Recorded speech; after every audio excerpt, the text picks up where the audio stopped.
baddest girl.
Welcome to the 8th annual Soul of the Next Economy Forum.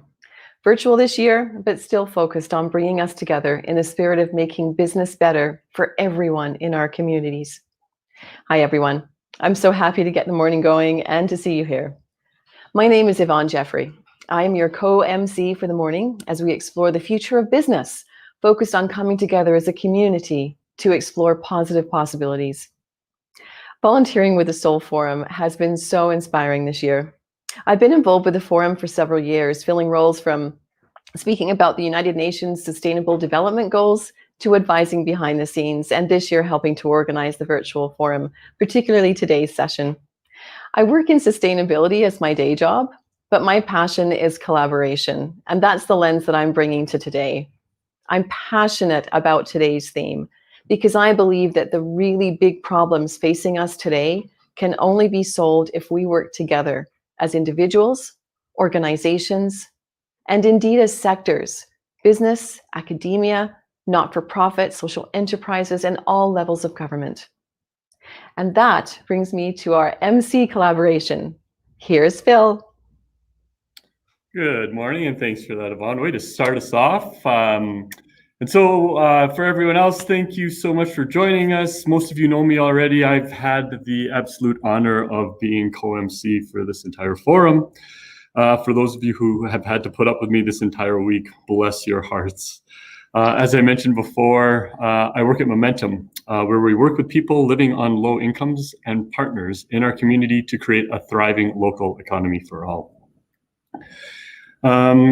We're going to shift things up a little bit, and part of the reason why is, we're learning in this conference to make sure that we remain flexible and adaptable, and part of that is incorporating new wisdom and knowledge. And so Elder Wallace taught us that to truly start the day in a good way, we should actually be starting with a blessing first, and so that's what we're going to do. This is part of our journey as a conference committee in continued learning, and with that new knowledge, we took it in and made some pivots. So today and tomorrow, we're kicking off the days with a blessing. And so I'd like to introduce Elders Wallace and Florence. Elder Wallace yesterday dropped that amazing pearl of wisdom that we may have different perspectives, but we all need to live together in the same bird's nest. So Elder Wallace, thank you so much for being with us today, and also for your counsel as we planned the forum. For those watching, if you would like to take part in our Indigenous blessing, including a smudge, please remove any jewelry, glasses, or watches. Elders Wallace and Florence. Is Elder Florence with you? No, does it look like she's there? Are you available, Florence? I think she's probably gone to take the kids to the bus. We're still parents looking after young children. Amazing. They get on at 9 o'clock, so it kind of in between time. But she'll be back shortly. It only takes her about 15 minutes or so. Great. Howdy Dunaway Magani took. All my relatives, relations. Hey, it's good to see everybody today. Although I can't see each individually, I can see Phil and Yvonne Good morning to you all. Today, I'd like to start off with the song first, and then I'll finish with the prayer, asking for blessing for a good day for us to carry on with our endeavors here. This song that I'm gonna sing first, it's a song that we sing in the morning. It's a good morning song, and it greets everybody, wakes us up, gets us going, and that type of thing. So with that, I'm gonna go ahead. I brought my drum in here today, so I'm gonna use the drum, and hopefully it don't sound too loud in that. But so first of all, we always start off with the smudge. That's our main thing with our culture. Smudge clears the air, cleanses everything, and puts us in the right frame of mind for the rest of our day. Well, every day when we get up, or after we get up, before the kids go to school, we smudge. And that's what I'm doing right now. I've lit the smudge and it's going. So if you feel the need, or just go like this with the smoke. The smoke travels all over, as you know. It's wide. It goes worldwide as well as universal, and it's our way of communicating with our Creator from our culture standpoint. But as you know, a lot of religions and that type of thing, they all use the same thing. Smudge is a very important thing. It's a way of communicating with our I call him the boss. So anyway, with that, I'm going to sing the morning song, and we'll get started there. I've smudged. I'll just smudge my drum here. Make sure it gives us the right sound.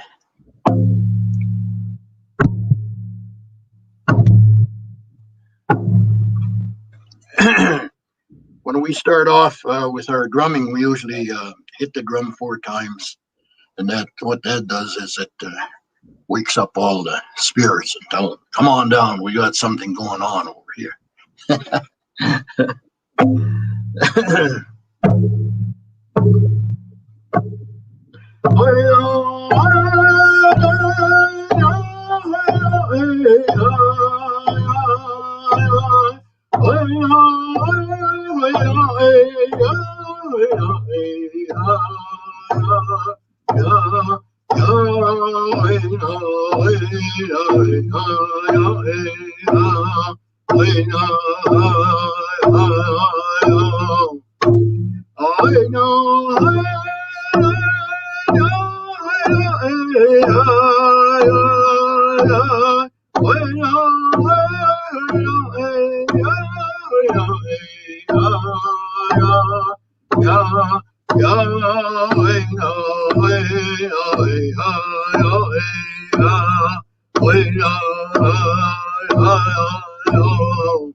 Hey, wake up. That's what he says. the words in that song. It all it says is "Wake up now, time to get up." All the birds are singing, and everything is coming alive for the morning. Hey, hey, hey! Big H, thank you for listening. Aha! Now we, Anamia, I wanna say a prayer and a blessing for the day, and I'd like to do a little bit of a talk after I'm finished. A blessing, just a couple minutes. Nimishumis. Gina Nishka Ganagito and Kanageko. Midrich coming to the man gum the Mishumis. Thank you.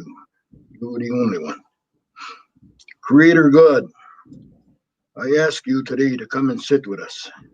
You're the only one that knows how to do this kind of thing to look after us, Nimishumis. We ask you today for a blessing. We ask you today to look after all our people here. All the families, all the elders, right from the unborn to the elders. Look after us, watch over us. Give us a good day to do what we have to get done today. We ask you to bless everybody that's in this circle in the Mishumis. Hey, hey,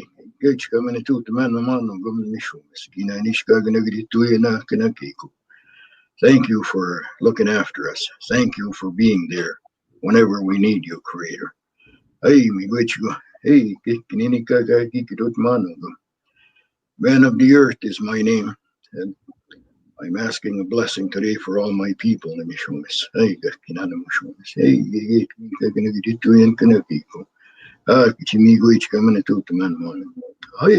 hey. Thank you. Thank you for listening.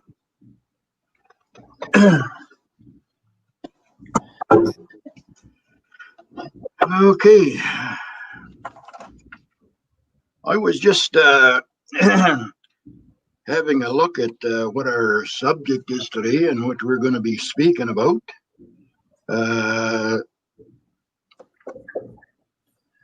I think it's fitting that we discuss what our business is going to look like here in Alberta in the future. As you know, as everybody knows, I guess we're all dependent on oil and gas.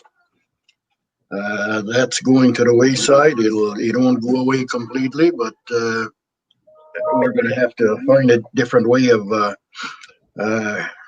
running our business, our economy, our country. I'm looking forward to being a part of it. We have, from the ground roots level, our native culture, I think, has got a lot of things that we can contribute to the way business is run in this province and the rest of Canada, and as a matter of fact, North America and the rest of the world. When I was young and I was growing up, we didn't have this kind of communication that we do today. Whenever we wanted to get information to somebody, we had to either use a telephone or else smoke signals. Just kidding. But we had to send things by ship and that type of thing. It was way different, way slower. Nowadays, you just hit a button and you're on the other side of the world talking to different nationalities or different countries. Instantaneous, and I love it. That I'm a futuristic kind of person. I look forward to all these new things that come about. I wish that I could understand a lot of it, but I'm just a surface person. So I leave that up to all you young folks. Got the brain power to make all these things work. And I'm one of the ones that sits in the back and takes a look at everything. And if you need my advice in any way, form, or shape, all you got to do is bring me a cigarette, tobacco, or something, and let's have a chat. That's the way it's done in our culture. So that gives us, you're genuine, and I'm willing to listen type thing. Just a little exchange there. And I'm looking forward to new things that are going to happen. I have no clue right now as to how we're going to get things done, but I'm sure with all these young, brilliant minds that we have coming up right now, that things are going to be okay. It'll be fine. I got confidence in our young people that are coming up, and it doesn't matter who it is or what culture you're from. If we all work together, things are gonna be beautiful. We're gonna get our world back, our world back in shape again. Hey, Miigwech, thank you for listening. I'll pass it on to the next person now. Blessing is done. Thank you very much for listening. Thank you so much, Elder Wallace, and please send our greetings to Elder Florence as well. She'll be back shortly. She'll be here. She got to do her little chores. Amazing. Thank you for your wisdom. And so thank you, Elder Wallace. We are just so fortunate to have his counsel and his guidance through this process. We as a planning committee actually engaged the two of them months leading up to this forum, and it's just been such a powerful experience. And so again, I can't stress this enough, Elder Wallace, thank you for your presence and your counsel. And if you're still listening, hopefully you'll be hanging out with us for the remainder of the day and tomorrow as well. And we are so incredibly grateful to be on Treaty 7 land. So thank you. So let's get this day started. Welcome back if you joined us for our previous days this week. I can't believe it's only Thursday. The amount of wisdom and expertise that's been shared so far, I feel like I've been immersed in this space for a full month. Yesterday, Anu put on a master class on powerful storytelling. We were all challenged to be mindful of the impact of our dollars when we purchase things. She asked the powerful question, do our baseline assumptions work for people around the world who do not share the same experience of our baseline assumptions? On Monday, Anila reminded us that if you have a brain, you have a bias. And Tim Fox dropped that powerful statement that you can't create safe space, you can only facilitate brave space. He also called on us to think of knowledge extraction about when we ask people from racialized or marginalized communities for their wisdom, how it's on us to move that into action. Janet Lane said everyone needs to adapt, change, and grow into the new economy, and asked how we put our hearts and minds together to ensure more of us contribute to and benefit from the future that is already here. I dare say it, but I think we actually converted some folks. This was yesterday. I know some people went into yesterday's session, they saw the theme, and they thought, supply chains. Oh, I'm going to get caught up on some work emails while this is going down.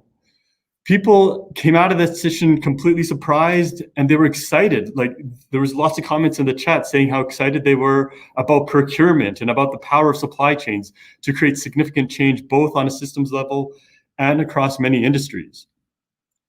And so it's been a powerful week. We're starting day 4. I got up at 4:45 this morning to meditate.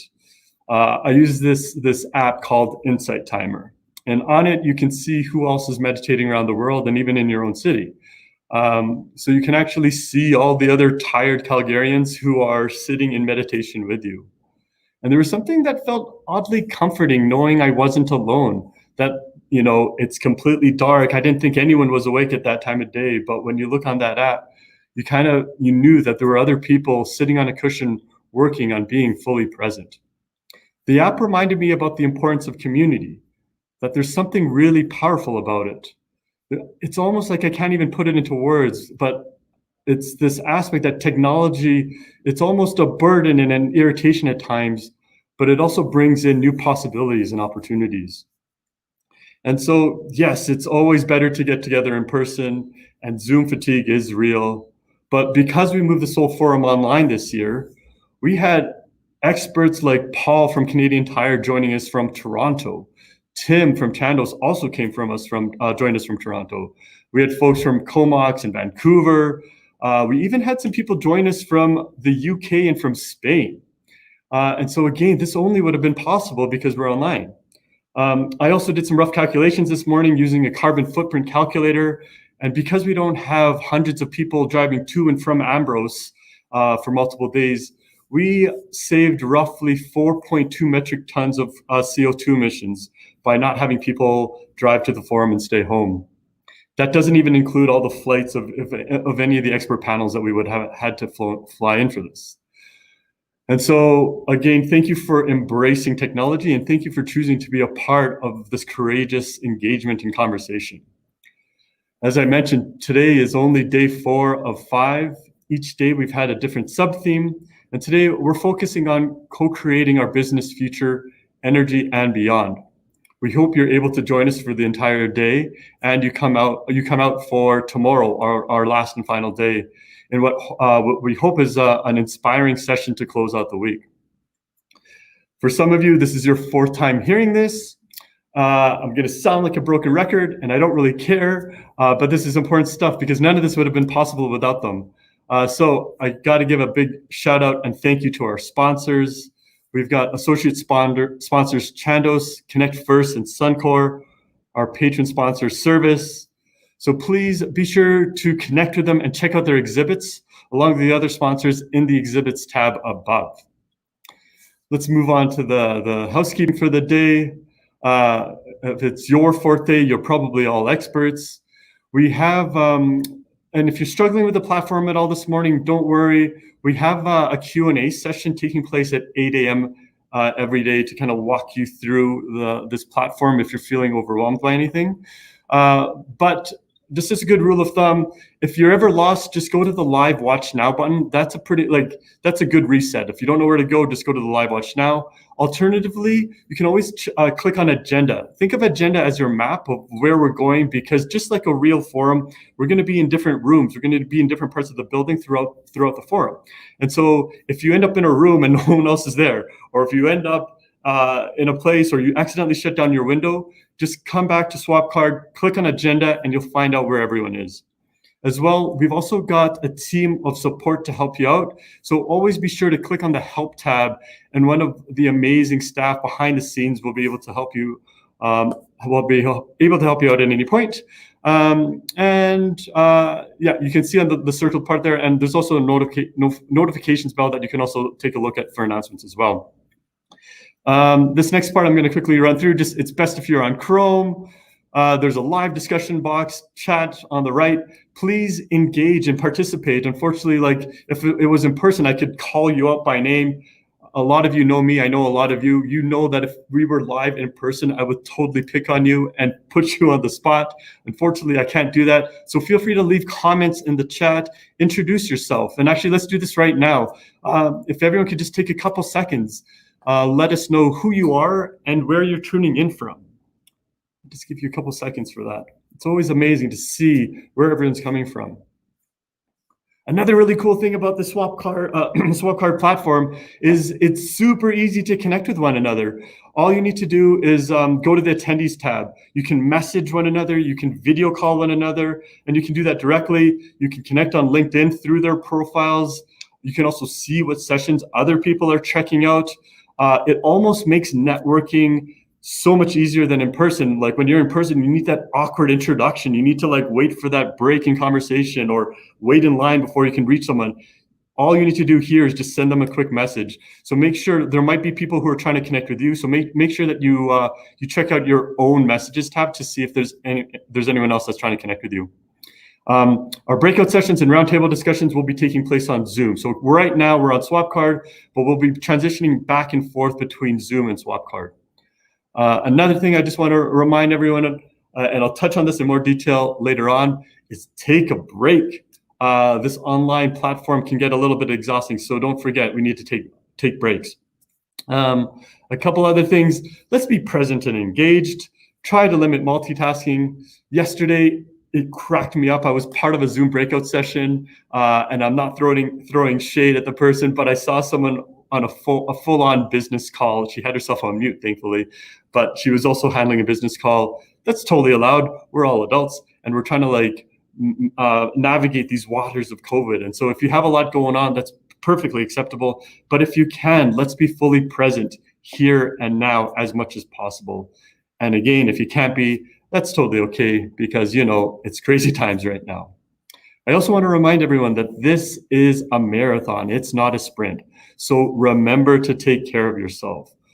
And so what does that look like? Maybe it's going to feel exhausting jumping back and forth between the rooms, and it's even going to feel a little unnatural at times and feel forced because, like, one of the things that I've noticed is that when we're on Zoom, there's always that little image of ourselves that we can see ourselves in. So it's almost like having a mirror in front of ourselves the entire day. That feels really unnatural, and I feel like it adds to the exhaustion of being on Zoom. And so let's limit that. If you want, turn off that self-view when you are in the chat so you're less self-conscious. But we do ask that you leave your camera on because connecting when you can see the other person's face is so much easier than we're just looking at a black screen. And so if this isn't your first day, you'll know we have packed as much action into every minute of this forum as possible. When you look at the formal agenda, it looks like there isn't much downtime, if any at all. So do what you need to do to stay engaged. Don't forget to stand up, stretch, look away from the screen, and give your eyes a break. So just take care of yourself to make sure that you can be fully present. Yvonne, I'm going to pass things back over to you. Awesome. Thank you so much for that, Phil. As we get ready for what need to be courageous conversations about our future, it's a really great idea to reflect and ground ourselves every day by feeding our souls. I'd like to introduce Jan Desmarais and Tamara Van Brunt from YW Calgary, Calgary's largest and longest serving women's organization. They've taken what they're amazing at, which is changing behavior and building skills using the latest neuroscience, and they've turned it into the most amazing program to help enable true shifts in behavior and culture in the workplace. It's called Mindfelicity. Jan and Tamara will give us just a taste of the program this morning via a pre-recorded video. My new manager is sure a lot more formal than my old supervisor was. Oh, I'd better give them a heads up about my vacation next week. It's not that busy at work. I'm sure they won't mind. Hi, I was planning to take a few days off next week. I have to go out of town for my grandpa's 80th birthday. Hope that's okay. Sorry, I have to deny your request. You need to submit your vacation request 30 days in advance. I put that policy in place soon after I started in this position, and I asked everyone on the team to follow it.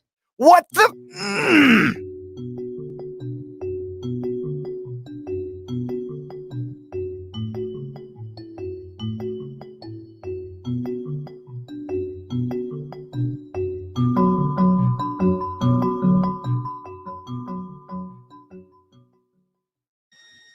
Good morning, everyone. How many of you can relate to the scenario we just showed? Or maybe you have another type of conflict on your mind with your coworker, your boss, or your customer. My name is Jan Desmarais, and you could say I have a little bit of experience with conflict. I am part of the executive team at YW Calgary, where we unfortunately see the results of high conflict in families every day. We all want to get along, but situations at work are fraught with conflict, and it's no wonder. We are all people with different personalities, different approaches, and different perspectives, and we're forced to cooperate, often under pressure. Communicating virtually only amplifies this situation. Considerable research shows that conflict can increase over Zoom and Teams just due to the lack of in-person cues and body language. And this really interferes with our interpersonal interactions. It's also draining. So if unresolved, conflict, I know, also weighs on you. It eats away at you, certainly in my case. Keeps you up at night. Or worse, you start to become less satisfied with your life, your job, and your work. We know that conflict, microaggressions, and incivility are costing companies millions of dollars in sick time and lost productivity. But we know from our expertise, there's an effective way to help you and your colleagues manage a conflict. It's a game changer, and it only takes 5 minutes. It's called mindfulness, and it's rooted in research and neuroscience. Mindfulness helps you focus on the present. It gets you out of a threat state. And we often know a threat state when we're actually wanting to fight, flee, or freeze. Mindfulness helps you clear your mind and allows you to be open to the possibilities, new ideas, most importantly, the other person's perspective. This creates better outcomes for all of us. And what a great mindset to enter into your forum. So with that, I'm going to ask you to join us in a mindfulness exercise to start the conference and prepare yourself to open your mind to what you're about to hear. My colleague Tamara from YW Calgary is going to walk you through a body scanning exercise to kick off the morning. Good morning, everyone. Today we're going to start with a body scan exercise. So to begin, please sit upright with your feet flat on the floor. Relax your hands in your lap and close your eyes or lower your gaze by 45 degrees and let your eyes rest gently on the floor. Take a few deep breaths. As you exhale, notice your body relaxing and being present. Simply observe your natural breath for a few moments, inhaling and exhaling in your own time. Start by focusing on your feet. You may notice some tingling, pressure, tightness, or looseness of your shoes. Simply notice the sensations. Notice your toes, the arch of your feet, the tops and sides of your feet. Scan and observe them, noticing any sensations that are present around your feet. Move up to your knees and the backs of your knees. What do you notice there? Then work up to the thighs, and from there to your lower abdomen and back. If your mind wanders, just notice what it's doing. Then come back to focusing on your breath and the part of the body you're looking at. Expand your awareness to include your upper abdomen, chest, and shoulders. What do you notice here? Some people hold stress or anxiety in their abdomen. Don't resist any sensations, just notice them. Next, focus on your neck. Scan the front and back of your neck and let go of the tension you may feel. Now, open your eyes, lift your gaze, and notice any feelings in your body. That completes the body scan exercise. Thanks, Tamara. I wish I was in the room with all of you, or we were all in a room together for that matter, because we believe that mindfulness helps with conflict. So let's go back to that initial scenario that we opened up this session with about an employee asking for vacation time. Here's what happened when they took a moment to stop, pause, breathe, and be mindful when faced with a difficult situation. My old boss would never have done this. Man, this makes me angry. I can feel my heart racing. What am I going to do? My plane ticket is already booked. My grandpa is going to be so disappointed.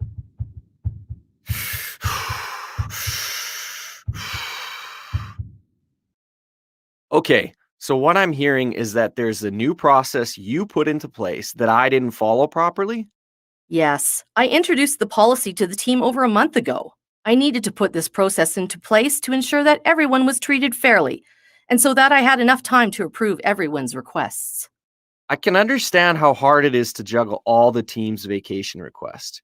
Would you be able to make an exception this time? I promise to follow the process going forward, but I was really hoping to celebrate my grandfather's milestone, if that's possible. This scenario is just one of many situations of conflict we address in our program, Mindfulicity. Mindfulicity is a workplace wellness program where we've taken RYW expertise in conflict to help organizations support their employees in navigating issues in a psychologically safe and respectful way. There are 10 bite-sized, engaging 15-minute modules that are online. We help employees shift behavior and attitudes around ongoing microaggressions in the workplace. In fact, we know the latest research has shown that people who do 15 minutes of online training in mindfulness have been proven to collaborate more and better in conflict situations. So if you want to help your employees build skills and manage conflict, please visit mindfelicity.ca and feel free to contact us. We can help. In fact, we are providing everyone in this forum free access to one of our 15-minute skill building courses, Coping with Uncertainty. Please copy the link below if you're interested. And for the people who have taken this program, we know, and they have told us, that it's helped them deal with the stress that they're dealing with during this time. We want to hear what you think. And thanks for having us, YW Calgary, be a part of your wellness moment for this forum.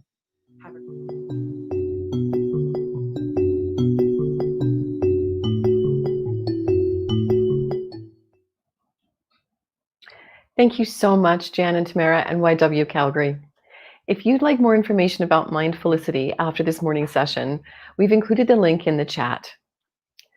Now, let's proceed with our theme for the day, co-creating our business future, exploring energy and beyond. This is near and dear to my heart because I believe that we all have a part to play in creating the world we want to live in, now in 2030 and far beyond. Today, we're going to dive into the big question. How do we diversify and innovate within and beyond the energy sector to create a future that's good for our planet, people, and economy? There's nothing like a really big question to start the day. Here's Phil to explain how we're going to tackle it.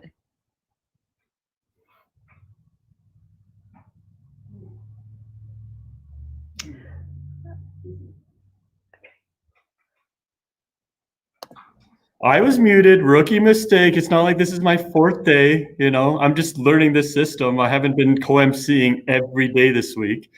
So what I was saying silently, just to myself, was I was giving Yvonne a shout out. Yvonne, your presence and your calm, chill vibe right now is just so beautiful. And so I think it's serving everyone who's listening right now.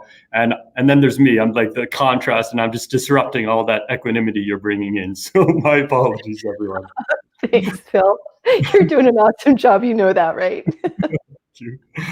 All right. So we've got our morning broken up into 3 parts. We're going to kick things off with a keynote panel, Made in Alberta, Fit for Our Changing World. After the keynote, we have 2 breakout sessions. You're going to choose either Building Innovation Capacity in Your Organization with Wally Thorson from Platform, or Communicating Social Purpose and Values with Joni Avram and Janice Galloway. Then we'll close out with a keynote about focusing on the future, again with Joni and Councillor Jeff Davidson. We'll be discussing how the City of Calgary can respond creatively and inclusively to promote economic and social resilience. Join the conversation and provide input into a potentially new community investment fund. That's exciting. So again, we'll be jumping back and forth between Swapcard and Zoom. Don't worry, we've got a team to guide you through the process. Again, if you're lost at any point, go to the Live Watch Now button or click on the agenda link to figure out where you need to be. Now, I would like to introduce our keynote panelists for our Made in Alberta Fit for Our Changing World panel. We have Wally Thorson from Platform, Bradley Wombold from Suncor, Atta from Startup Edmonton, and Aaron from Energy Future. And for everyone else who's had the pleasure of joining this amazing panel, I encourage all of you to ask your questions in the live discussion box to the right. Yvonne, I'll hand things. Oh, and we also have Jordana Armstrong. Like, we've got a 7th head floating around with us. Jordana's name wasn't in the script. My apologies. This is my 2nd awkward encounter with Jordana, the first awkward encounter. She was the first, side note, just random side story. She was the first person in real life that I saw when we were on lockdown for COVID. And so I crossed her at this park downtown, and it was so jarring, like having seen someone in real life. I didn't even know what to, like, part of me wanted to go up and hug her, and then I just kind of awkwardly waved and then ran away. And so I'm following that up with not even introducing her. So Jordana, I'm 2 for 2 now. Still, I know I'm jarring. I know. I'm this awkward. I'm going to shut up now. Yvonne, over to you. Have a great discussion. Thanks, Phil. I'd like to say a huge thank you to our panelists who are sharing their time with us this morning to help frame A really important conversation. So by way of introduction, maybe what I will do is I'll ask each of you to take 1 minute to introduce yourself and also the organization that you're representing today. So Jordana, could I start with you? Sure. Thanks, folks. Such a pleasure to be here. Love attending Soul. I've attended in the past, and you've done a great job going online. It's a pleasure to kick off with meditation and a welcome from Elder Wallace. So thanks for being here. Jordana Armstrong. I work with an organization called Innovate Calgary. So we're known as the Tech Transfer Office and kind of Innovation Center for the University of Calgary. And over the last 6 years, I've had the great pleasure of working with hundreds of entrepreneurs and researchers who are trying to take ideas out of the university, sort of make sustainable impact in the world. So really excited to be here and bring that lens of how universities can continue to be the fuel in transforming our economy. Thank you. Atif? Hi, good morning, everyone. Yes, absolutely love the Soul of the Next Economy Forum. I'm so happy to be here. So my name is Atif Baskandri. I'm the Executive Director of Startup Edmonton, which is the early stage tech startup incubator here in the city. Along with that, I have a few other hats. So I'm a co-founder of a social enterprise focused on anti-racism education across Canada, based off of a documentary film that we made about my life growing up as a brown Muslim in rural Newfoundland. And I'm also a fellow with the Energy Futures Lab. And I'm sure there's probably a few other hats I might be forgetting. But yeah, I'm just really happy to be here. Awesome. And that is a really nice segue to Erin from the Energy Futures Lab. Thank you. Thanks, Yvonne. Thanks, Soul of the Next Economy. And thank you to Elder Wallace for that incredible welcome, blessing, and opening. I very much appreciated that moment this morning. So thanks for having me able to witness that. So my name is Erin Romanchuk. I'm the Director of Partnerships with the Energy Futures Lab. The Energy Futures Lab is not a physical address with beakers and lab coats. It is, in fact, a social innovation lab, which has really started to depolarize the conversation around energy transition in Alberta and Canada. Started in 2015 and is now grown from 30 fellows to over 72 fellows who make up the lab, and they come together over time to find common ground, to take action together, and to collaborate on projects to advance solutions for Canada's energy future. And I'm going to end my intro by saying Elder Wallace again nailed it. He said we could do this together to create the future together, and that is really something that my comments today will focus on. So thank you for having me once again. Great. Wally, you're next. Thank you, Yvonne. It's great to be here. Great to be with the Soul Forum today and with some of my alumni. I formerly worked at Innovate Calgary alongside Jordana, and Atif was there with us at one time. So it's great to see all of you again. So my name is Wally Thorson. I'm the Director of Corporate Programs at Platform Calgary. Platform Calgary is an organization that works with technology startups, very similar to what Atif is doing up in Edmonton. And our goal is to really help Calgary build the next economy. And we've got a lot of work to do. We want to significantly scale the amount of technology startup activity in our city. And our corporate mission is empowering people building the next economy. And the scale we want to bring this is to 10x the amount of intensity of startup activity in our city over the next 10 years. So it's a really ambitious goal, but we believe that change will help bring about a significant transformation as Alberta looks to its prosperity in the future. So really great to be here today. It's great to have you here, Wally. It's great to have you here as well, Bradley. Would you like to introduce yourself? Yes, of course. Thanks, Eva. And it's great to see everybody at the Soul of the Next Economy. My name is Bradley Wambolt. Proud Albertan, proud Calgarian. I came here 30 years ago to work in the oil and gas business. Have done ever since, both in Calgary and in Fort McMurray. I've been involved in the Soul of the Great Economy now for an hour and 13 minutes. But already I'm seeing some old friends. I saw Patty Bruin on the chat. We worked together at Easter Seals. Bob Chartier, the unofficial mayor of Inglewood, and our musical exploits. So it's great to feel like you involve already and engaged already in this community. But more relevant to the panel this morning, I'm also the general manager of a group called Enterprise Technology in Suncor. And the mandate of Enterprise Technology is it's a corporate technology group where we're looking to develop, and I'd say more importantly, how to deploy new technologies into the energy value chain to reduce our impact with respect to greenhouse gases and other environmental impacts, while still building a viable business in the province.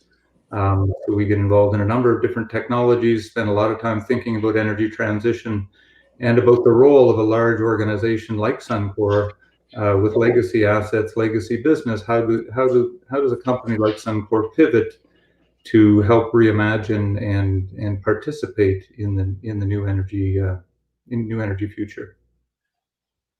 Excellent. Thank you all.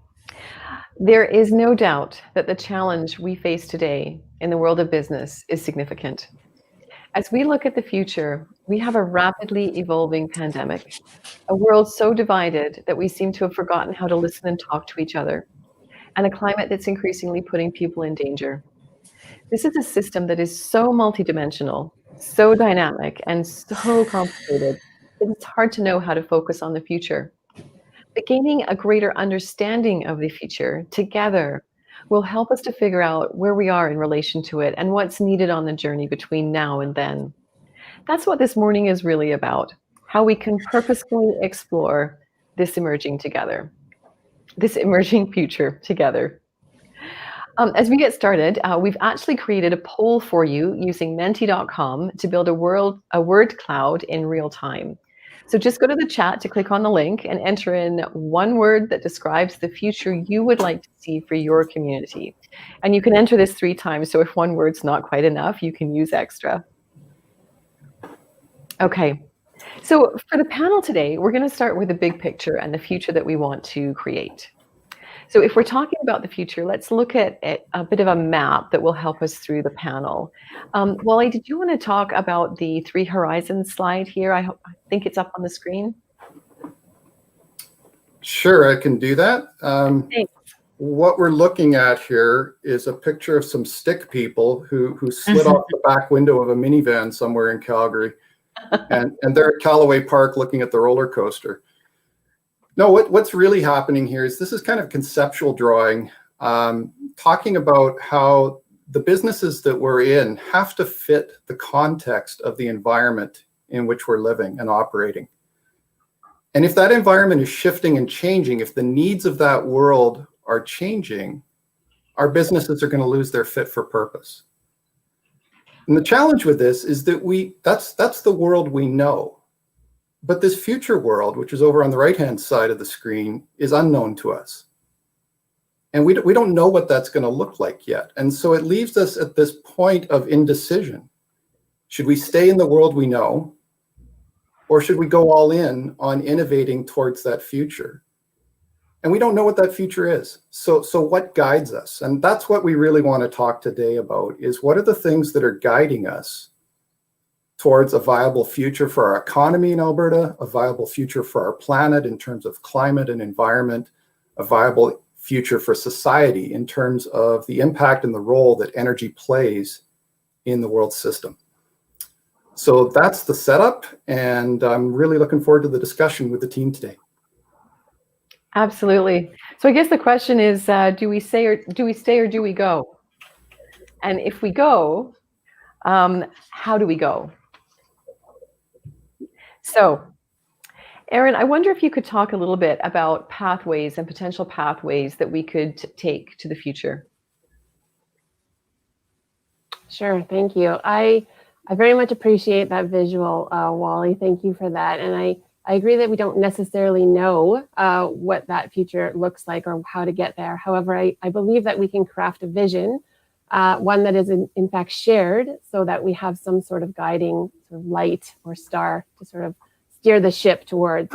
And I also want to, when I'm thinking about getting from sort of where we are now to where we want to go, I always find it important to sort of acknowledge where our prosperity has come from to date. So, you know, acknowledging that we have used our natural resources in a way that's made us all very comfortable, and the future prosperity might lie along a different pathway. So acknowledging that is a really great starting point.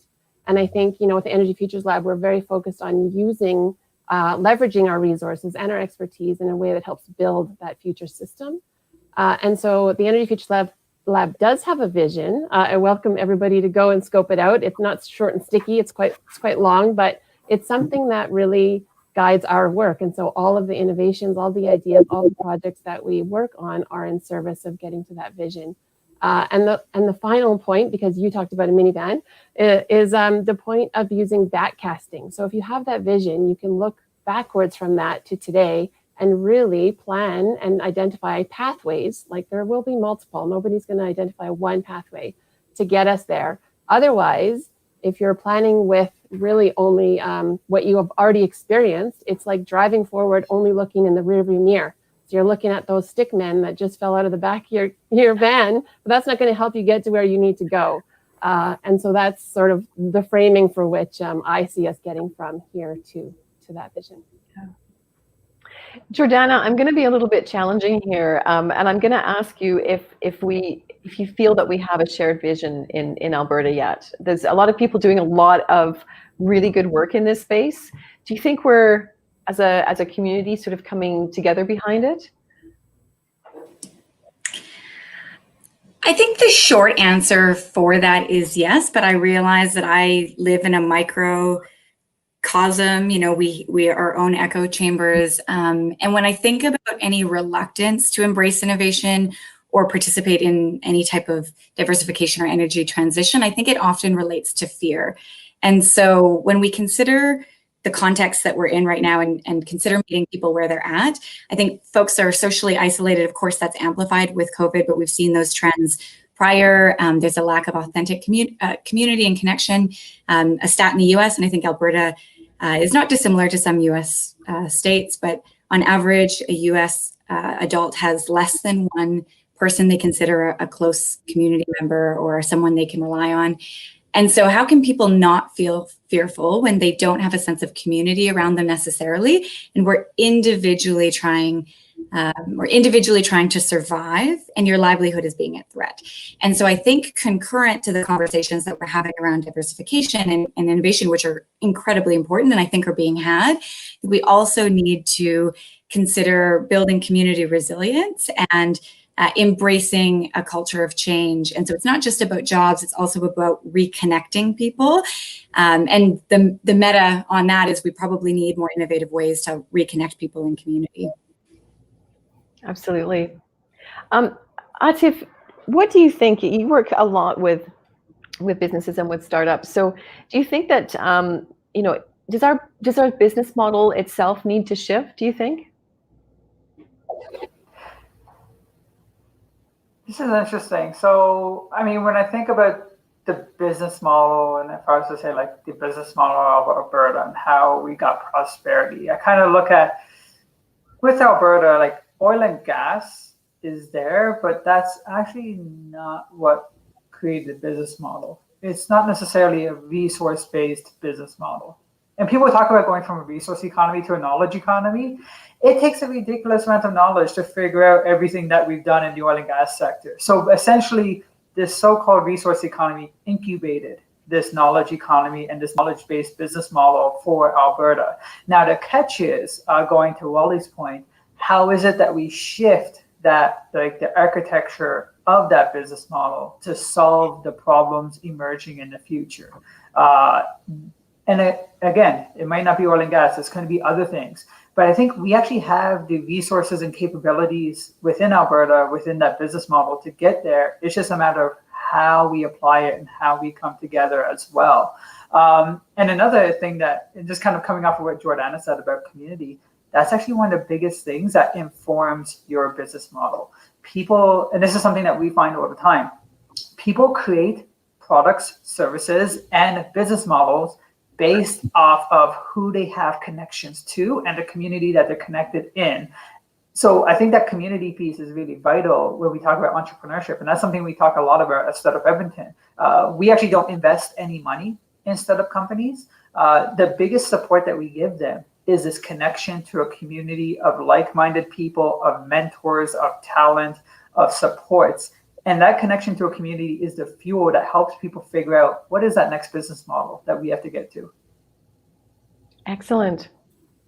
So, Bradley, we've based our prosperity in large part on the on the resource sector, and we're discovering that that has consequences in terms of a number of things, including climate. So, how do we start to unpack that? One of the questions that we've got is, where's the energy going to come from if we want to maintain economic prosperity at the same time?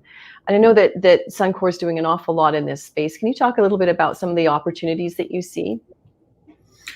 Sure. Thanks, Yvonne. And I guess, I'd start by saying, the energy is unique, right? Energy for millennia has been at the heart of and is essential to human society, both economically, socially.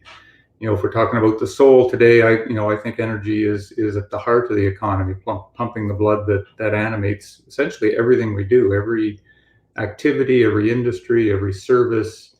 And that's always been true, whether we're talking about, burning wood and biomass, moving from, progressing from wood to coal because of its efficiency and energy density, moving from coal to oil because it was easier to handle.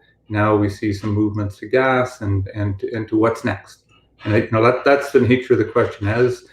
As our society has grown and our standard of living has increased, our current standard of living is underpinned by cheap, reliable energy that's coming from fossil fuels. And the challenge is it's cheap in part because we've not accounted for this common externality that we share around climate change. So we need to come to terms with that. We need to come to terms with the fact that we're living in a society underpinned on cheap energy that actually has another cost that we're just becoming aware of. And we really then need to, similar to when we moved from wood to coal to oil, we need to start imagining our entire energy system. And it's global. So there's another challenge, right? You think about that energy system underpinned by oil and gas. Something many people don't realize: 75% of the reserves on the planet are actually held by state actors. So only 25% of the oil is even within the open market when you talk about changing business models, and half of that actually is in Canada. So we're uniquely placed in Alberta and Canada to be the ones that can effectively reimagine this energy system, because we're the ones that have the skill, the will, and the spirit to actually change. Because there's a lot of embedded state players that are going to let go of this what's essentially a geopolitical product. They're going to let go of that very slowly. So. In terms of options, I think it's really important. One point I want to get across today is really important, I think, not to just pin our hopes on one easy silver bullet. This is going to require many, many different changes. It's deeply embedded in our society, and we need to explore every solution that we could come across, whether that's renewable power in the form of solar and wind, hydropower where it's available. I think we need to take a hard look at nuclear power. I think we need to think in terms of renewable fuels from non-food sources. And people talk about electrification. That's great as a pathway, but we also need to think about, well, where does the primary energy come from that actually powers? There are no reserves of electricity somewhere that we can just, in a non-emitting way, somehow extract. We actually have to create electricity. So how are we going to do that? And that's going to require, new actors, new relationships, new consumer behavior to recognize the full cost of the energy that we use, that we built our society on. And we got to start working together, right? Not just throw grenades over the fence and say it's somebody else's problem to solve. We all need to grab our unique part of this to solve it. So lots of opportunities, I guess, is the short answer, Yvonne. And resist the temptation to just pick one, right? It's going to be a flying electric cars, and therefore it's settled. It's going to be way more complicated than that. Canada Canada uses, on the order of 12,700 petajoules a year of energy, and that's only 5% of the world's energy. That's like 470, I should say, BC Hydro Site C dams. Like, that's the scale of this thing. So I think we have to resist the temptation to pick just one thing and say that's going to get us out of this. We all need to pick up our piece and move forward. For sure. So if we've got all of these options ahead of us, just in the energy space, and we've also got all kinds of exciting options happening on the technology space, Wally, how do we figure out how to step into that future? How do we start to come together to create it? Well, I'm going to be talking about this later on today in the session I'm doing on getting it started with innovation. But to me, a really popular piece of advice that we give to startups is don't fall in love with your idea until your customers do. So get out there and test it. Get out there and see if this is really a viable future for you. And we have to start trying things here in Alberta. We tend to bring a lot of a risk mitigation mindset to the work that we do, because we don't want to destabilize what we already have. And it sometimes keeps us from innovating. It keeps us kind of bound in the past, as Aaron was talking about. And I think the really important thing, the most important thing is to get out there and learn. It's about speed of learning and speed of trying things. So where's our personal agency in this? I'm going to kind of throw that out. Do we need, so Bradley talked about new consumer behaviors. And I think that's a really critical point to bring out, because we're all representing organizations, but we also all represent ourselves as individuals. So how much individual agency do we have in this, in innovation and in change, and in responsibility and accountability? Jordana, I might throw that out to you. I'd be happy to jump in there, actually. As I heard Wally and Bradley both speak, one of the things that comes to mind for me is that building a culture of innovation within Alberta is certainly about the supporting entrepreneurs, and I think it's also about, as you asked, our personal agency. I think about the entrepreneurs that I work with, and I think about folks who are trying to sell into large institutions, be they large oil and gas companies, be they academic institutions, healthcare. And I find there is a middle layer of no sometimes. So sometimes it's easy to create change at the top, and it's easy to create change at the bottom. And I think what we have to be aware of as actors within organizations is, where are we creating barriers to change and innovation kind of in our own lives? And so I just challenge us as a group to consider, if we're not the entrepreneurs, how do we then support building that culture of innovation and support buying into really good ideas? Want to think a little bit about how we tell stories in order to create culture. But I was really interested in reading about Solium, which is an enterprise software's exit. They were acquired by Morgan Stanley last year for $1.1 billion. I think a lot of folks may know that, but that's a great story of potential diversification in our province. And when you look back kind of 17 years ago, one of the founder suggests that the reason that Solium could exist is because that company was founded in Alberta, and because people gave them a shot when their software was very unproven. And I think there's a role for each of us as individuals to see how we can support the innovator's journey beyond idea generation, which is a super critical piece. But I think we have a lot of that. So I'll leave it there.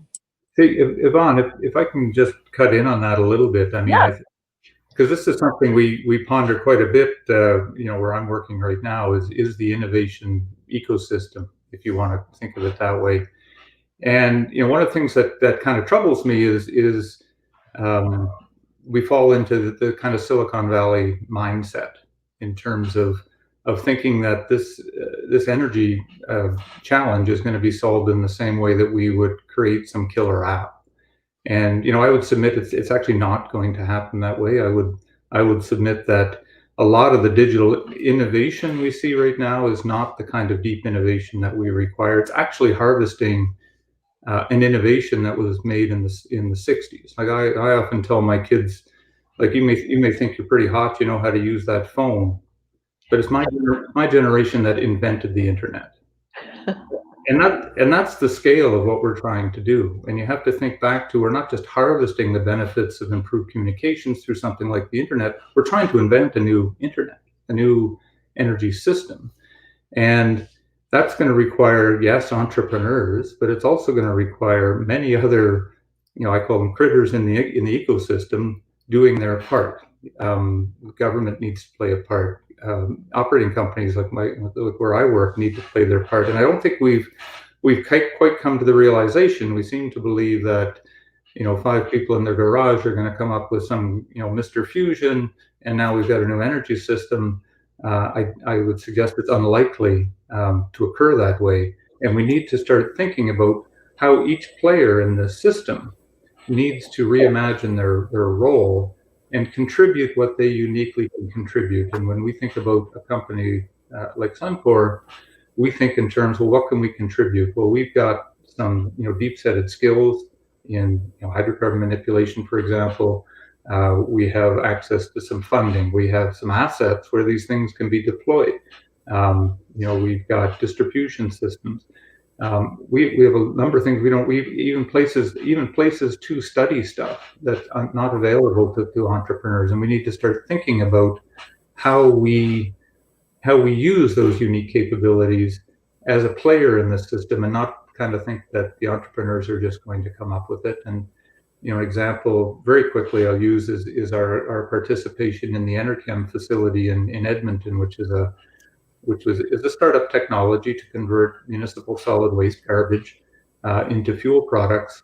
And they were really struggling with how to run their facility because it kind of got too big for 5 people and a stack of money, right? So we stepped in, yes, with some funding, but more importantly with some expertise on how to run that facility.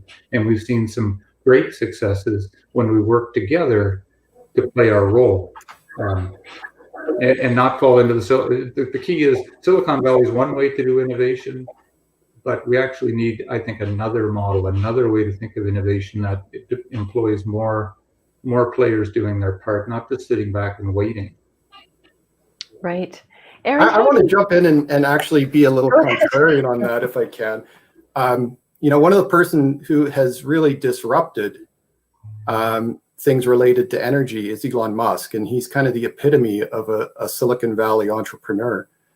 And what he's succeeded in doing is really important. He's taken existing technology, yes, and he's created an electric car that is very desirable for people. And that's created a very real shift in the marketplace in automotive.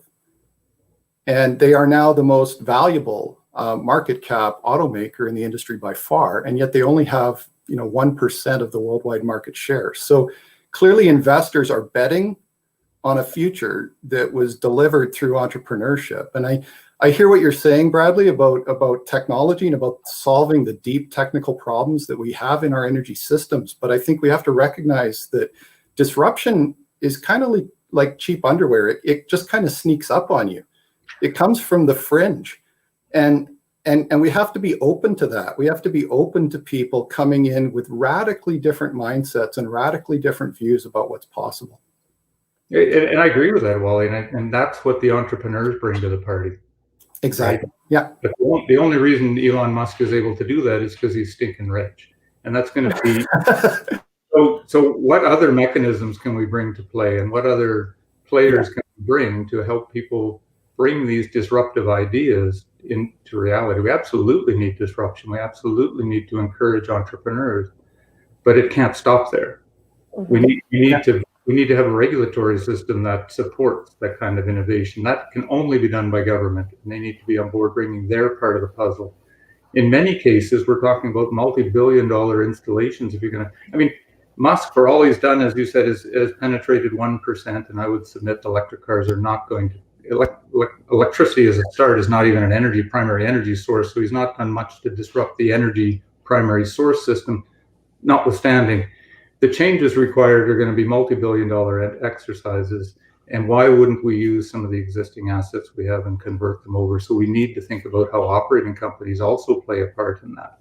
I wanna jump in, and I know Atif, I'm cutting you off because I saw you Leanne, so I'm gonna toss it to you in a second. But I agree with mostly everything. I also just want to submit that we don't want to rely on disruptors, even though they are very interesting and contribute in a real way. But when I'm thinking about how we're going to get this done, our approach in the lab is about co-creation versus negotiation or consultation. So by that we mean, we get diverse groups of people coming together and doing the work together, because then that leaves something at the door with their own their own agendas, if you will, and they just have to get to work, which is what I feel like we need to do. And what really helps that is that sort of guiding shared vision. And what also really helps, I think, the system is a place to test ideas, which is why this EFL, Energy Futures Lab, is called the lab. This is a space where diverse people with diverse perspectives come and test ideas with the system. So we've created a microcosm of the system that you have access to, that you can come and test these ideas before they go to sort of that next level out there in the innovation ecosystem. Because right then and there, you should get a really good indication of whether or not this is something that will be applicable out there, I suppose, in the out the doors of the lab space and that prototyping space. So I think co-creation and testing ideas and diversity are pretty key ingredients to creating this system. And Atif, I'm sorry, over to you. So and what I'm hearing is really interesting as well, because we have a lot of conversations around and conversations, right? And we're not actually going to have a single solution here. We have to be able to have those and conversations so that we never say it's this or that.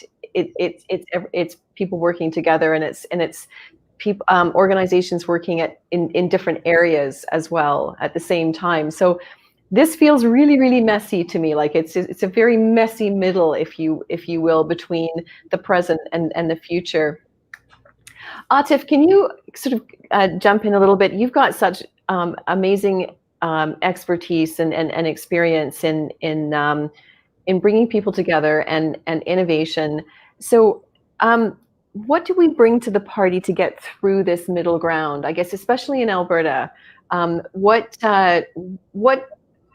will ground the work as we go forward and help us be successful? Yeah, one word: trust. That is hands down the most important thing. Money is not going to solve this problem.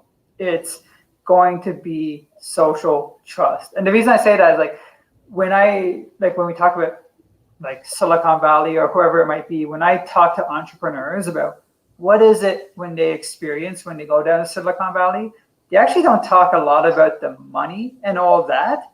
You know what they tell me? They say, I feel like I can have trusted conversations with people where they won't dismiss me based off of my idea, and we can actually have a conversation. So I see that within what we're doing in Edmonton, and kind of what I see working with entrepreneurs from all over the place, and not just entrepreneurs, because this isn't about entrepreneur versus corporation versus government. It's really about innovation and value creation.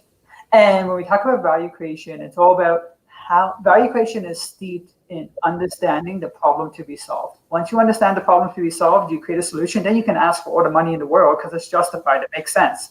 And that is only done with trust. So to give you a very small example, within Startup Edmonton, we just created a new program called the Problem Lab. The goal of the Problem Lab was to bring what we call problem holders closer to problem solvers. Because you can have an entrepreneur who has a great idea, but again, ideas don't mean anything, to be honest. It's all about the process of creating that idea to show that it has value. But in order to do that, you need to connect that solution idea to the people who actually face the problem. And that's one of the biggest challenges for anyone to do. I've worked at large corporations, I've worked as an entrepreneur. One of the most difficult areas is how do I talk to my customer and validate the problem that I'm solving, and then figure out how to scale it up. And that is all steeped in trust. And just a very short note, it's when we created the Problem Lab, it was also part of our litmus test to say, there's lots of organizations that say we want to innovate, we want to support local problem solvers. And we just said, okay, we actually didn't charge anyone any money. We said, we're going to make this for free for anyone to participate. Our whole goal is to democratize social capital. So for people who have access to other people at a dinner table, and for all those other people who don't, how do we get them in the room to solve problems? When we opened it up, we actually found it extremely difficult to find people to participate. And the people we did find to participate were the organizations that we had relationships with, that we already had a level of trust with. And they were happy to participate, and they got a lot of value out of it. So when we say about how is it that Alberta's kind of break in and innovate into the future, I'm just trying to take a few layers back. I'm not going to talk about sectors. I'm not going to talk about money. I'm going to talk about social trust and community building as the foundations to create that innovation that happens at every layer of society, whether it's a large enterprise, entrepreneur, government. And then I'll kind of end off on one little thing about going back to the individual agency question. We talk a lot about consumption, which is, yes, it's important to monitor your consumption, but every single one of us is a value creator. Every single one of us is a value creator. We do it every day of our lives. You are creating value. So when you're creating value, the question and this is actually a big question when we did our equity and inclusion work instead of Edmonton, I really appreciate, is who are you designing by, for, and with when you're creating that value? And that helps open your eyes into how you can create a more equitable economy that's going to lead into the future. So how do we build that trust? We have a traditional a sector that's quite competitive within it. We have a very divisive sort of discussion going on, whether you're either pro or against traditional energy, for example. So how do we get past those types of barriers and actually start to work on trust? Erin, is that something that you could maybe speak with, and everyone else can pile in there? Sure, I can definitely start, and I spoke to it a little bit, and I think the two things that come to my mind are sort of that co-creative approach. And in the Energy Futures Lab, it's been quite phenomenal to witness the building of social capital amongst these fellows, and the way that the conversations evolve as you build that social capital. And the way that that's built is really over time and over conversations. And so conversations that, again, get you to that co-creative space where you leave your agenda at the door. You have it. We had 46 fellows sign on to the shared vision for an energy system of the future, which is pretty, I think, remarkable. That's a lot of different perspectives in the room, and really different. Like this whole lab and the fellowship is designed to be a range of perspectives. And so the fact that we were able to get to that point and then can have the conversations around what can we do together, it's been quite amazing to see the collaborations, unlikely collaborations for sure, emerge from that. But it does take some time, which is probably part of the challenge. You can't just go to one session one day and expect to emerge with a wonderful sort of idea and collaborative approach to something. It takes time to build that trust and social capital. And once you've built it, it opens up a whole new world. So that's where I'll start and hand it over to my panel fellows. So I'm interested in asking a follow-on question to Erin then, which is how do we engage, just everyday Albertans in that same conversation and bring their sort of understanding and insight into what's happening in our province into that conversation.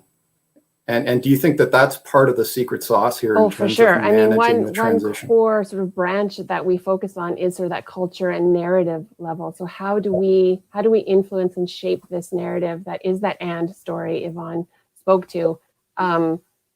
And I think that Albertans are craving that because it's been so polarized for so long. They're like, give me the third option. And the third option is this and story that's in the middle. And so, by offering, I guess, a space and a narrative through the Energy Futures Lab for that to exist and sort of, trying to be as open doors as possible. And we're trying to influence that narratives in multiple, different ways.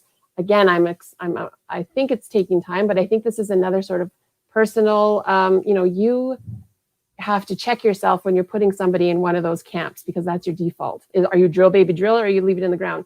there's other options in between that, and that's what we're trying to grow. And over time, we have seen some success, and I think it's just going to continue to emerge. So I think just getting it out there, that's an option, and Albertans are like grabbing onto that.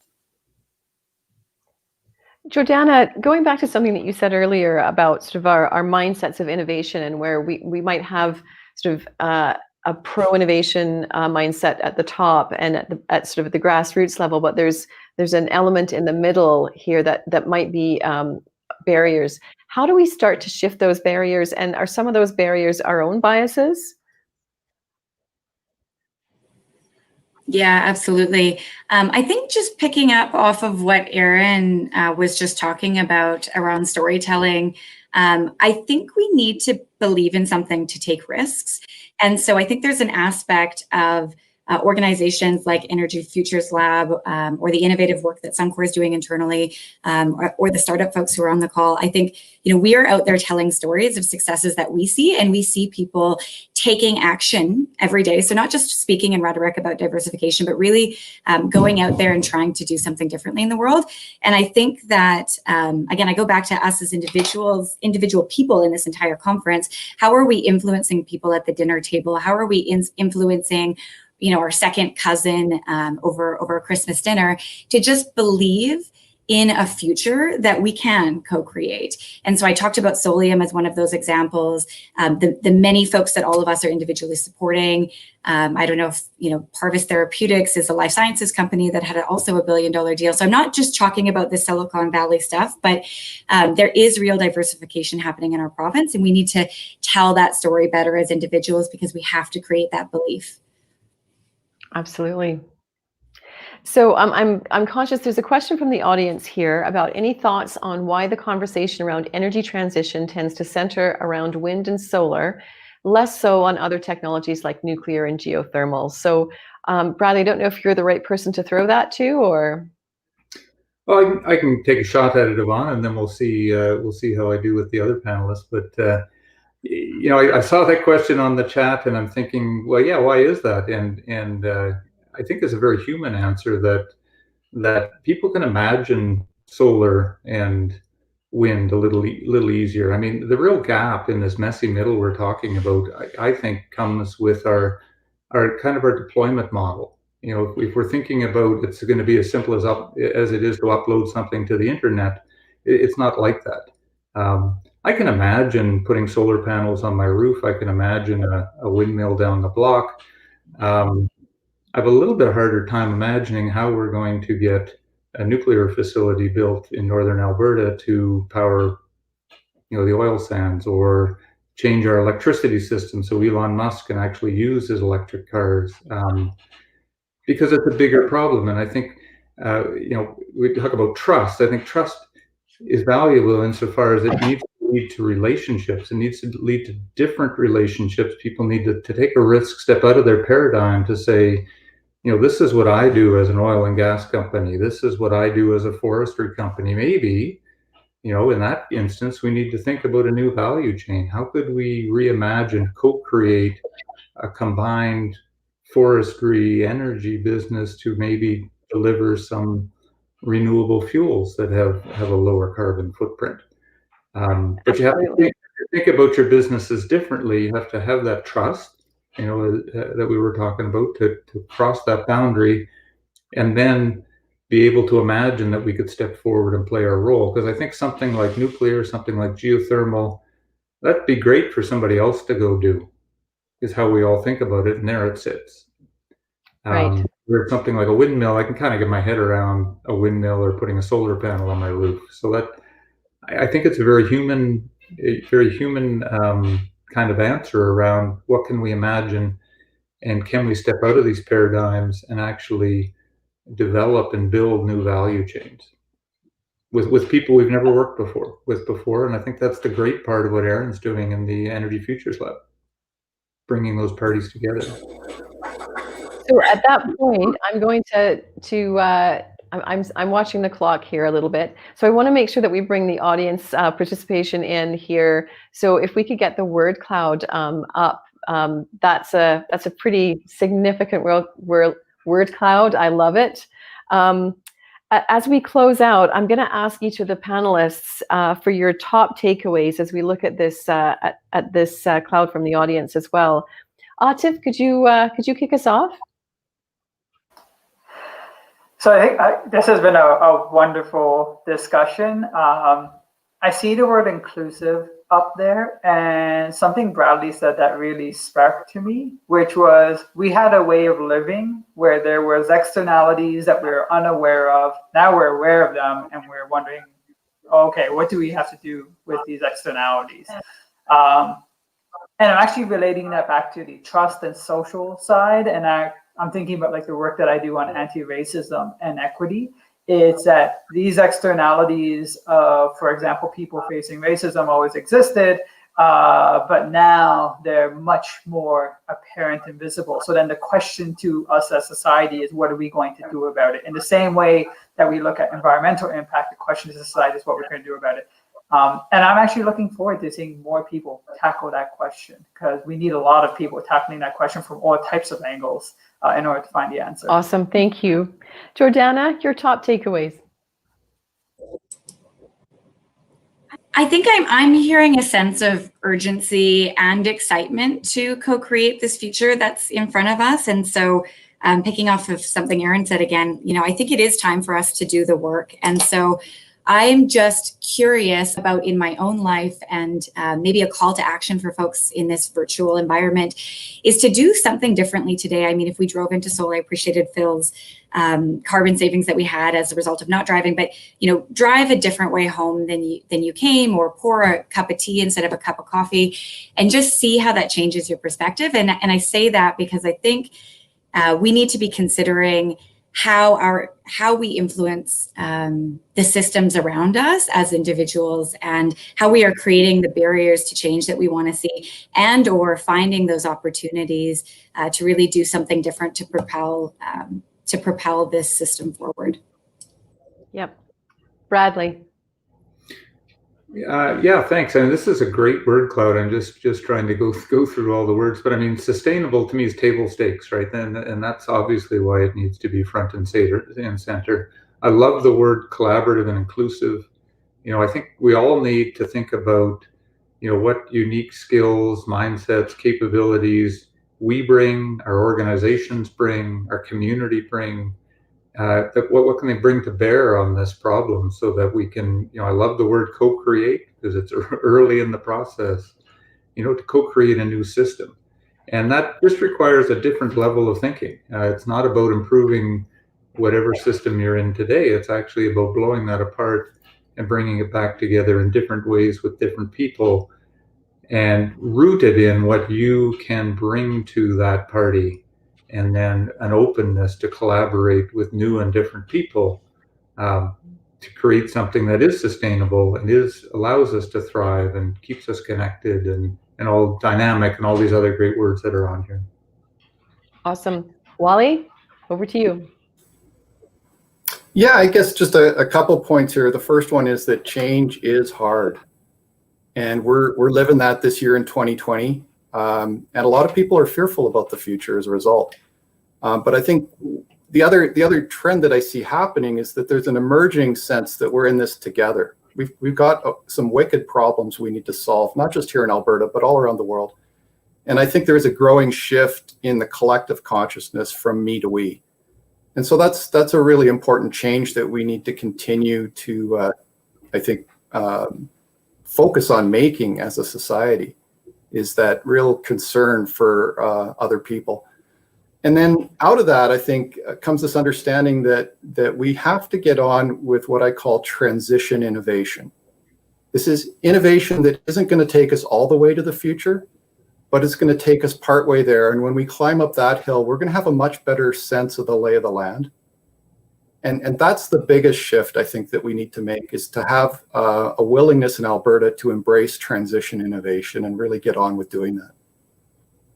Erin, the final word is with you. Yes, thank you. And thank you, fellow panelists. Next year, let's do 2 hours. This was great. So I'm going to have I've whittled it down to one key takeaway. And for me, it's the importance of social innovation. which is necessary for the adoption of technological innovation. And so my example of that is, my favorite example is from Peter Tertzakian, who's a well-respected commentator on the energy transition and the energy system, is that the light bulb was developed and created in 1881, but not widely developed for 25 years, which blows my mind. And the reason for that is because there was not the social supports for that to be adopted in place soon enough. Things like the economics, the reliability, the trust from people. Oh, what's that? That's cool. I don't need that. It's the light bulb. And so social innovation is really important to focus on alongside technological innovation. Thank you. Wonderful. Thank you so much. Thank you. Phil, I think we need to go over to you. You got it. Awesome. So thank you again so much, Yvonne, Wally, Bradley, Aaron, and Atif. Amazing panel. And I'm just joking. Of course, I didn't forget about you the second time, Jordana. Thank you again to you as well. Amazing discussion, and some comments that really stood out for me is, or this question that Jordana posed, like, how can you not feel fearful when you don't have a community to support you? And Aaron speaking about this notion of co-creation versus consultation. And isn't that the whole point of this forum that we're all a part of today? And again, I really loved what Atif had to say about democratizing social capital. And hopefully in building more connections, we're doing exactly just that. And so for this next part, Bradley, I think you're gonna wanna stick around for this next part, and you'll understand why in just a couple seconds. But this panel just spoke about vulnerability, failure, experimentation, taking risks. Wally said we need to start trying things. In all honesty, this entire forum has been one big experimentation. We've never done an online offering before. It's always been in person. And out of nowhere, we had to pivot and figure out, okay, how are we going to like convene and bring people together all online? And so in a sense, this entire forum this year has been an experimentation. And basically, it's been us throwing a bunch of spaghetti at the wall and we're seeing what sticks. And this next 15-minute session is actually going to be that embodied. And so we have the pleasure of being joined again by the amazing Bob Chartier. Inglewooder, is that what folks from Inglewood are called? Yeah, Inglewoods and Inglewoodens. Awesome. Yes, the mayor of Inglewood. And so, of course, everyone knows you, Bob. And of course, you've got friends in all places. And so we've got Bob. We will also be joined with Christina. And for those of you who remember, Christina joined us for the past couple of days to guide us through some beautiful movements to kind of bring our entire beings, our entire selves into these conversations. And Bob has been grounding us in beautiful songs so that, we can come at this not just with our right brains and not just with our left brains, but hopefully our entire brains, our entire selves. And so early in the week, we started with Bob, and he's been singing songs for us. And when he found out about Christina and the amazing work that she's been doing, he's like, well, why don't we get some movement involved with this song? And I was like, why the heck not? And none of us know what this is going to look like. We're kind of all just experimenting together. And so I think what's going to happen, because I don't even know myself, Bob's going to sing one of his beautiful songs. Christina's going to model some movements. And we invite all of you to participate in a way that resonates with your heart, whether that's sitting there with your eyes closed, whether it's following Christina as a model. Feel free to engage and participate in whatever makes sense for you. And so on that note, I hand over this experiment to Bob and Christina. Good luck. I just want to caution people, feel free to close your eyes. And I've got a face made for radio, so it'll be a much more pleasant experience. Christina, have you got some notes for us before I sing the song? I'm going to follow your lead, Bob. I'm all set. Okay, that's good. This particular song this morning, I wish I had written a song that had something to do with energy and the amazing stuff that the panel was talking about. I don't have a song about that. But this is a song that I played at the first forum, and I kind of sprung it on people. And it's a song that came from a documentary about the death of the upright piano. And I was so moved by this documentary where they were saying people aren't taking their pianos. They're trying to sell them. They're downsizing. Nobody wants a piano anymore. And hundreds of pianos are being taken to the dumps, to the city dumps in the last couple of decades. And so I wrote a song that's kind of a tribute to the old piano that I'd love to get all you people to put up your hand if you grew up with a piano in your house. And then to think of, is there still a piano in your house? And I'll sing the song, and then we'll just talk a little bit about the soulfulness of inanimate objects, like instruments. Well, my sister played piano, those old country tunes, in a house where music set the tone. And now the piano's been replaced, devices are embraced, there's just no place for the upright in the home. And Mama played piano on those old gospel tunes. Church house people and the Lord knew her worth. And now a band just sings the songs, and the piano's long time gone. There's just no place for the upright in the church. So play me one more tune on that old upright. Play me one more tune today. Oh, play me one more tune on that old upright before they come and haul it away.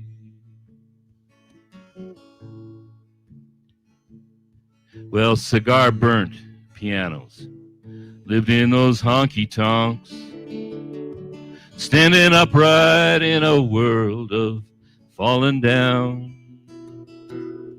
Now trying to survive where music is still live. No place for the upright in some town. So play me one more tune, that old upright. Just play me one more tune today. Oh, play me one more tune, that old upright,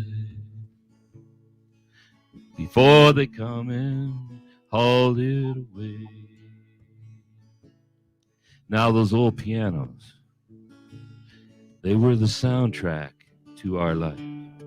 Notes of grace in good times and in strife. And now in the dumps they're laid to rest. And if I may suggest, we could use a little upright in our lives. So play me one more tune on that old upright. Just play me one more tune today. Oh, play me one more tune on that old upright before they come and haul it away.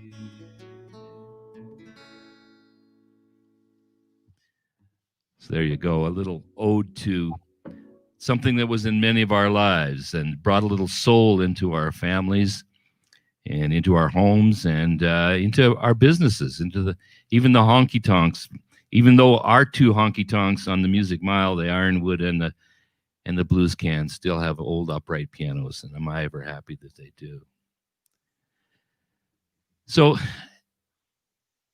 I was listening to Phil, and Phil, I was listening to that panel, and I have to, what's the word when you have to acknowledge that a bit of insider information, but I was struck by a lot of things. I love what you said about co-creation and instead of consultation, but I was struck by Bradley's comments about ecosystems.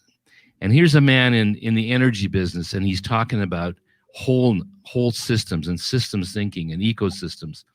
And this is something I've spent my whole life kind of working on and studying. And it was so great to hear somebody from a corporation that has such a footprint in this province as Suncor talking about innovation that way. But here's the thing. Here's the Bob Chartier soul moment this morning. I know Bradley, and I've watched him. He's moved us. There's a little camp between here and Bragg Creek that we all go to play music. And we've all watched Bradley Wambold up on a stage, nervous as hell, strapping on a guitar and playing music with his daughter. And it just strikes me when we talk about soulfulness that how fortunate we are to have people looking at innovation in the energy business who will strap on a guitar with their daughter and play in front of 150 people. Talk about risk aversion, right? Scary stuff. But that's the kind of leadership I think we're going to need in the energy.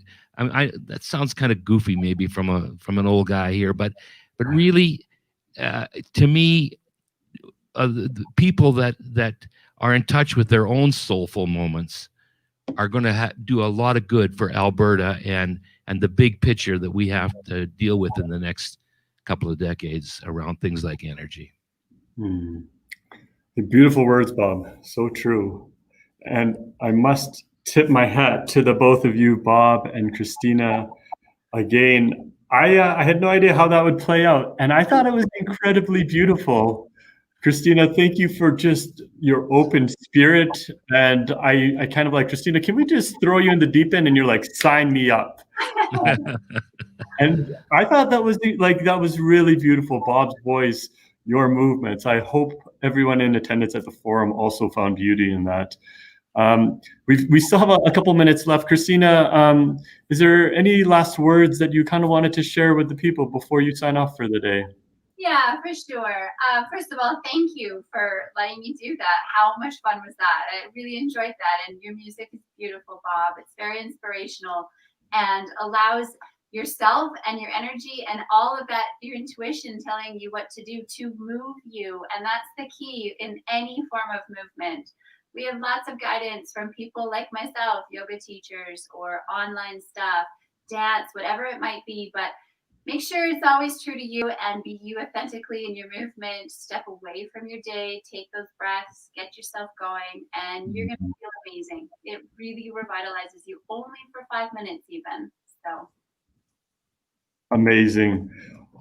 Very wise words from Christina Skifton from Yoga Care YYC. Definitely check them out. They do amazing services. And so if your body needs some nourishment, Christina will be your guide. So thank you again for joining us, Christina. And Bob, thank you as well, Bob. Like it's been kind of amazing, like this upright piano song in terms of like this transition and all this change that we're going through. Again, it is such a fitting follow-up to the energy transition that the previous panel was discussing. And so again, like how do we co-create this new conversation together? It's about democratizing social capital, as Atif had mentioned. And I think one of the greatest ways to build that social capital is to get together around music and get together in community and music. And so maybe with just another minute or so, Bob, can you I remember you referred to this as going analog. That's your thing. That's right. Can you speak about the importance of bringing people together in community, please? Well, I absolutely, and I love that you brought up the word analog. I've been writing about this for a lot, and again, I heard panelists talking about Silicon Valley and the notion that we're looking for this magic app, and again, we're looking for answers in the digital world and in the high tech world. Well, sometimes maybe the answers are still in that simple old piano, that simple object. I've been thinking about today, and can objects have soul? And of course they can. The indigenous elders will tell us a tree has soul. And I will tell you that an old upright piano has soul. And I think as we move into this new world, we've got to we've got to find our souls again, as well as our whoop-de-doo apps and digital worlds. I don't know. That's what I think. Let's find the soul in everything, because soul Yeah. is everywhere. That's what I think. I think we need to, and that song was about soul in something as simple as a musical instrument, but there's soul in a piece of art. There's soul in a poem. There's soul in how we write an email to our colleague. Yes. Right? There's soul in every morning saying good morning and bringing manners back into organizing. There's soul everywhere, and we gotta find that analog stuff and use that again, as well as the high tech stuff. I love it. Mr. Analog, Mayor of Inglewood, thank you again for today. We'll be hanging out one more time tomorrow. Until then, we'll miss you, and hopefully you can hang out with us for the rest of the day, Bob. I will. Thanks so much, Philip. And again, a shout out to all the panelists. You did a hell of a job. That was a great panel this morning. Very stimulating. Thank you. Awesome. Thanks, Bob. And so I'm going to pass things over back to the amazing Yvonne, who, that was an incredible discussion. Some powerful questions. Thank you for guiding us and that panel through a very informative session. Yvonne, I'll turn it over to you now. Thank you. Oh, thanks, Phil. This is what I love about the Soul Forum, is that it is so many different people from different sectors and different areas and different parts of our communities coming together. So I just think that Phil, Bob, and Christina, that Soul session was just wonderful. Thank you very much for sharing that with us. Coming up now, we have 2 breakout sessions that I'm frankly having a hard time choosing between. But remember that the recorded sessions are going to be available after the forum, so you don't have to choose and miss out. You can listen to one now and participate in one now, and then check out the other one later. Breakout session A is building innovation capacity in your organization with Wally from Platform Calgary. So it's a really good follow-on from our panel discussion. We're going to look at what's critical in order to build innovation capacity in your organization. The session will guide participants through the 3 horizons approach to imagining the future, linking it back to mindset, culture, and strategy implications, exploring the concepts of business model thinking and the importance of product and market fit in order for innovation to succeed. Breakout session B is communicating social purpose and values, with Joni from Cause and Effect Marketing and Janice from Press and Post. From social purpose-based organizations to publicly traded companies, organizations are expected to weigh in on social issues, but approximately half of consumers believe that too many brands are using societal issues as a marketing ploy. This comes from an Edelman brand and trust survey.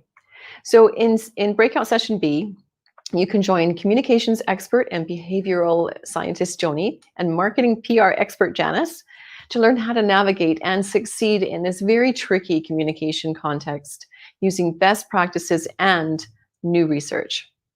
So you can join by clicking on the links below to go to the Zoom meetings, and you can also find the sessions under the Agenda tab. See you there.